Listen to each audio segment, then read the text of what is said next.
Hello everyone and welcome to another Commander Tactics Deck Tech. My name is Pope. In today's video we'll be taking a look at one of the new commanders from the Primal Genesis Commander 2019 Precon, and that is the legendary Cat Warrior Marisi, Breaker of the Coil. Marisi is a legendary 5/4 Cat Warrior costing 1 generic, red, green, white, and Marisi reads, your opponents can't cast spells during combat. Whenever a creature you control deals combat damage to a player, goad each creature that player controls. Until your next turn, those creatures attack each combat if able, and attack a player other than you if able. The goad mechanic is one that I love as it causes all kinds of politics and table talk to happen around the board. With the protection during combat and the goad mechanic built in, I knew exactly where I wanted to take this deck, and that's why the theme for today's deck tech is the highly underrepresented Warrior Tribal. With a supporting 99 that highly synergizes with Marisi, the tribe can really pack a punch. I'll quickly mention though that while many decks rely heavily on their commander to function, this deck can stand on its own without Marisi on the board. With an arsenal of powerful warriors, this deck is focusing heavily on combat. Turning sideways and mowing through our opponent's defenders is the name of the game, and we'll make sure to break through by utilizing all kinds of unblockable mechanics, trample, and other evasion to ensure we get the damage in and goad that player with Marisi's ability.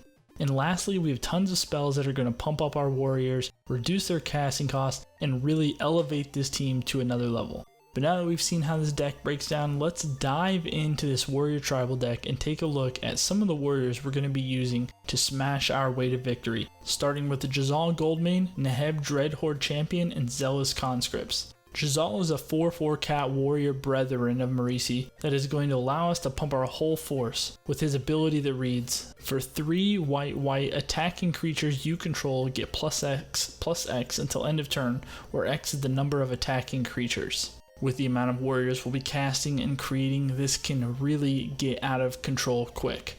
Neheb is a 5/4 zombie minotaur warrior that allows us to wheel our hand and generate a bunch of red mana based on how many cards we discard. Neheb is a great new warrior to add to the Warrior Tribal from War of the Spark, and I love the inclusion in this deck. Zealous Conscripts is a 3/3 human warrior that lets us borrow, untap, and provide haste to a permanent from an opponent whenever it enters the battlefield. This effect can really help us get around any pesky enchantments or big blockers to help ensure that we get our damage in. Next up we have Grand Warlord Radha, Mardu Woe Reaper, and Miri Weatherlight Duelist. Grand Warlord Radha is a 3/4 elf warrior that helps us generate some extra red or green mana for each attacking creature we have. This can really help us to have big mana for our main phase 2 as it doesn't run out in between phases. Mardu Woe Reaper is a 2/1 human warrior that reads, whenever Mardu Woe Reaper or another warrior enters the battlefield under your control, you may exile target creature card from a graveyard. If you do, gain 1 life. This is going to give us some life gain that can really add up quickly while supplying some graveyard hate against any creature recursion decks we might be facing. Miri Weatherlight Duelist is another member of the Cat Warrior family coming in as a 3/2 that brings evasion and defense in 1 powerful creature. Miri has first strike and reads, whenever Miri Weatherlight Duelist attacks, each opponent can't block with more than 1 creature this combat, and as long as Miri Weatherlight Duelist is tapped, no more than 1 creature can attack you each combat. Miri is really just an all-around amazing creature that is perfect for this deck, as it not only does it allow us to get in for combat, but it also defends us from anybody trying to hit us after we've attacked. And lastly, we have a couple creatures who aren't technically warriors, but we won't tell them, and that's the Taurian Mauler and Figure of Destiny. Taurian Mauler is a 2/2 shapeshifter with Changeling, enabling all warrior bonuses with it, and Taurian Mauler gets a +1/+1 counter with each spell our opponents cast. This means after only 1 rotation after it's been cast, we should be looking at a 6/6 warrior for only 3 mana, and this will only keep growing as the game continues. Figure of Destiny is a 1/1 Kithkin, and yes, you did hear that right, Kithkin, for 1 Boros mana, so a red or a white.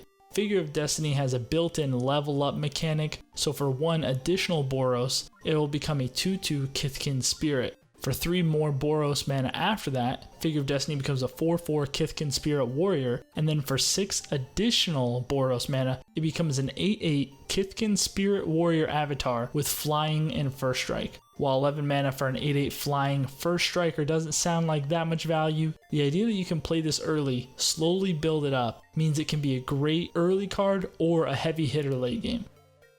Now that we've seen the front line of this deck, let's take a look inside the playbook at our combat focus spells that will help keep the momentum going, starting with a trio of cards all centered around the goad mechanic, and that's Bloodthirsty Blade, Grenzo, Havoc Razor, and Disrupt Decorum. Bloodthirsty Blade is a brand new card from Commander 2019. It's a 2-cost artifact that you can only equip to an opponent's creature for 1 mana, and then that creature gets +2/+0 and is goaded. This card, in my opinion, is one of the sleeper MVPs from this entire 2019 Commander lineup. It offers protection from big threats while forcing your opponents to attack into each other only for 3 mana. I am a very big fan of this card, to say the very least. Grenzo Havoc Razor isn't a warrior, but he is a 2/2 goblin that when he deals damage, we're able to either goad a creature of the defending player or exile the top card of that player's library, and then we can play that card until the end of the turn. Even if we just exile a card and don't cast it, that is one less card for our opponent to have access to. Disrupt Decorum is a monster in just about any deck. It's a 4-cost sorcery that reads goad all creatures you don't control. This card really shakes things up and leaves most of your opponents wide open for you next turn. I'll say you may not have many friends at the table after this spell resolves though, so be ready for that. Next we have some haste support coming in with Lavisa Cold Eyes, Ogre Battle Driver, and Samu, Voice of Dissent. Lavisa is going to give all of our warriors a static +2/+2 and haste. Ogre Battle Driver going to give everything +2/+0 and haste whenever it enters the battlefield, and it only retains that till the end of the turn. And Samu is a keyword expert toting around flash, double strike, vigilance, and haste, while also supplying each of our other creatures with haste. Along with haste though, we also want to give our squad trample to ensure that the puny tokens can't just chump block us. An archetype of aggression, Bramblewood Paragon, and Kenra Charioteer all assist with making that happen. Archetype of aggression provides trample while removing it from each of our opponents. Bramblewood Paragon gives all of our warriors a +1/+1 counter whenever they enter, and then each creature with a +1/+1 counter on it gets trample. Kenra Charioteer keeps things to the point, a 3/3 trampler, and it gives the rest of our board trample.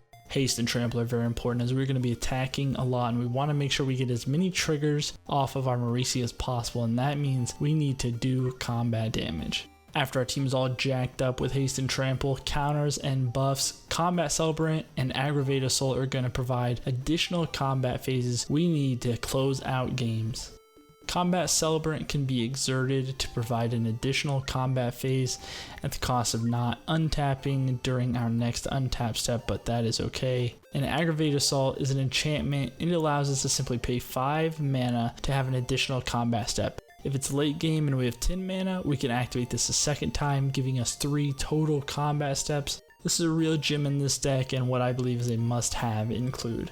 With combat being our main focus, we want to make sure we have the right kit to break through our opponent's defenses, utilizing a selection of evasion and unblockable spells to get in for big damage. Bold Weir Intimidator, Champion of Lambhole, and Den Protector all help get our warriors through to smash face. Bold Weir Intimidator says cowards can't block warriors, and then for 1 red mana we can make any creature a coward. This will help us get in against big blockers or opponents with a small amount of creatures on board. Champion of Lambhole is a 1/1 human warrior that reads, creatures with power less than Champion of Lambhole's power can't block creatures you control. Whenever another creature enters the battlefield under your control, put a +1/+1 counter on Champion of Lambhole. This card can really get out of control if not dealt with, all while enabling our team to be unblockable or at the very least cause really bad blocks for our opponents. And Den Protector has a similar effect that it can't be blocked by creatures with less power than itself, meaning there's a good chance it is getting in for some damage. But Den Protector also comes with the ability to morph and return any card from our graveyard back to our hand. Basically an Eternal Witness but on a morph warrior. Next up we got Falcon Wrath Marauders, Iroas God of Victory, and Jedit Ojanin of Efrava.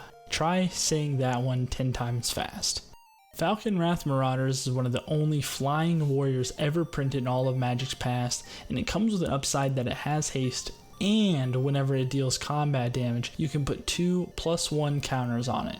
This can be a real threat if not dealt with, as after only the first combat it's already a 4/4 flyer. Iroas is a legendary enchantment creature god that reads indestructible. As long as your devotion to red and white is less than 7, Iroas isn't a creature. Creatures you control have menace. Prevent all damage that would be dealt to attacking creatures you control. Giving menace while also giving another source of protection to our attackers means our opponents are most likely just not going to block and will be able to swing for the fences. Jedit is a 5/5 cat warrior on theme with several other warriors in this deck. Jedit has Forest Walk, and when he attacks or blocks, we get to create another 2/2 cat warrior who also has Forest Walk. Coming in at 6 mana, Jedit is a little expensive, but if you're able to give him haste, the extra warrior and the evasion means he is probably going to be unblockable by at least one opponent. This is a great include in the deck. Along with all the great creatures though, we are going to be running Whisper Silk Cloak and Rogue's Passage. Whisper Silk Cloak is an equipment that we can put on one of our creatures to give it Shroud and unblockable, and Rogue's Passage is a utility land that taps for colorless, but also can be tapped with 4 additional mana to make one of our creatures unblockable. Both great additions to help ensure we get those big hits in. And the last card in this portion that I want to talk about is the all new Tahngarth First Mate. Tahngarth is a 5/5 legendary Minotaur warrior with a whole lot of text, but basically what he says is that he can only be blocked by one creature. This part's nice, but the meat of the ability says that when an opponent attacks, we can let that opponent take Tahngarth if he is tapped, and then our opponent can swing in and deal damage with him. But to make this even better, we get to choose which one of the opponents he's attacking or planeswalker. You can then repeat this process for each opponent around the table. Tahngarth is such a cool new card from the Commander products that I just love, and it fits in so well with this deck. Now that we know who we're going to be attacking with and how we're going to get it done, let's take a look at the spells that act as the glue and really bring this deck together, providing all the buffs and synergies that we need. Brighthearth's Banneret, Herald's Horn, and Oketra's Monument are all mana reducers with upsides. Brighthearth's Banneret is a warrior himself, but he also reduces the cost of all warriors we cast by 1. Herald's Horn is an amazing tribal artifact from Commander 2017. It costs 3 and reads, as Herald's Horn enters the battlefield, choose a creature type. Creature spells you cast of the chosen type cost 1 less to cast. At the beginning of your upkeep, look at the top card of your library. If it's a creature card of the chosen type, you may reveal it and put it into your hand. This is an all-around amazing addition to just about any tribal deck, but works especially well in this deck, seeing as we are running 27 creatures. And Oketra's Monument's going to make our white creatures cost 1 less, but when we cast any creature spell while Oketra's Monument's out, we get a 1/1 warrior creature with vigilance. This means we're going to be getting 2 warriors with each warrior cast, which makes a big difference with all the effects we have available to us. Up next we have Herald of Dromoka, Stonehoof Chieftain, and Evasion Foremost. Herald of Dromoka is a 2/2 warrior that gives all other warriors vigilance. Stonehoof Chieftain is a big boy coming in as an 8/8 Centaur warrior for 8 mana. But Stonehoof Chieftain reads, Trample and Indestructible. Whenever another creature you control attacks, it gains Trample and Indestructible until the end of turn. An all-in-one powerhouse that enables our whole team to attack at will and not be too worried about any threats. This guy can really put in work. And Evasion Foremost is a 2/2 warrior with double strike that provides double strike to one other target warrior when she enters and when she attacks. When we're going to be swinging with big creatures, double strike can really end someone's game very quickly if they don't have a way to defend. Vanquisher's Banner, Rhythm of the Wild, and Zendikar Resurgent are some much needed support cards in this deck, providing card draw and protection. Vanquisher's Banner is going to pump our warriors by +1/+1 while also allowing us to draw a card each time we cast a warrior spell, all for just 5 mana. Rhythm of the Wild makes our creatures unable to be countered and then provides them with either haste or a +1/+1 counter. A really solid new enchantment for Ravnica Allegiance that I like adding into a lot of Gruul decks.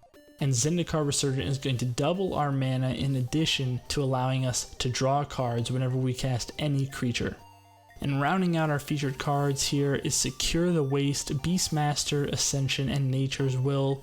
These are all just great additions to the deck that each bring their own benefits. Secure the Waste is going to give us some warrior creatures early to give us triggers or provide a big army late game depending on just how much we can pour into the X. Beastmaster Ascension will probably put a target on your back depending on how quickly you're able to get his ability online, but it says whenever a creature you control attacks, you may put a quest counter on Beastmaster Ascension. As long as Beastmaster Ascension has 7 or more quest counters on it, creatures you control get +5/+5. If you are able to get those counters onto Beastmaster Ascension and pump your team by +5/+5, then there is a strong chance that you will just win the game outright. And Nature's Will is an absolutely amazing card for just about any deck with creatures, and in green, Nature's Will says, whenever 1 or more creatures you control deal combat damage to a player, tap all lands that player controls and untap all lands you control. This card has so much combo potential, and just the ability to protect yourself from counter magic in main phase 2 is so nice. Now that we've seen how this deck runs and operates, let's take a quick look at what else is inside the 99.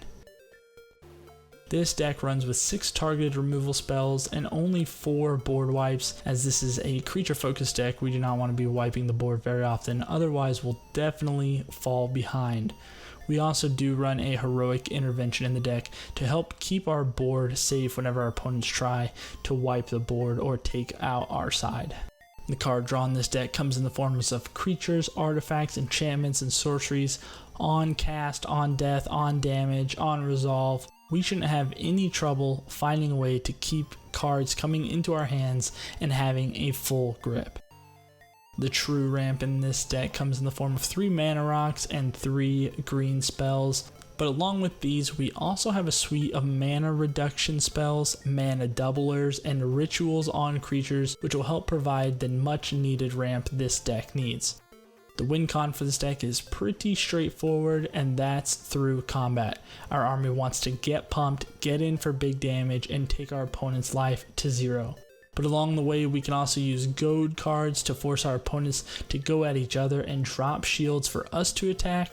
And the last thing we can get an edge in is by taking extra combat phases. Aggravated Assault can enable this, but it also comes with a pretty great combo that I wanted to share with you. Aggravated Assault with Nature's Will in combination with just 1 creature able to do combat damage and 5 mana leads to infinite combo steps and damage, assuming you're able to keep your creature out of harm's way. After you deal combat damage with your creature, you pay the 5 mana for another combat step, swing again, untap your mana, repeating the process. This combo can take a little bit to set up as it is a little expensive, but it is one way to close out a game out of nowhere. But that does sum up this warrior war machine piloted by Marisi, Breaker of the Coil. Winning through combat is something that never gets old for me, and this deck can definitely get it done.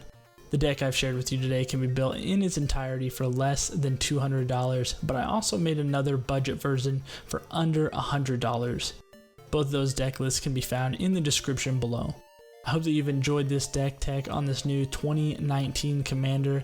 If there were cards that you think should have been added in this deck or maybe just taken out, I'd love to hear your thoughts and some feedback in the comments below. If you enjoyed this content though, make sure to hit that like button. And if you want to know when the next deck tech goes live, make sure to subscribe. Also, if you enjoy Twitter, make sure to follow us over there at EDH Tactics. But thanks so much for watching, and we'll see you for the next one.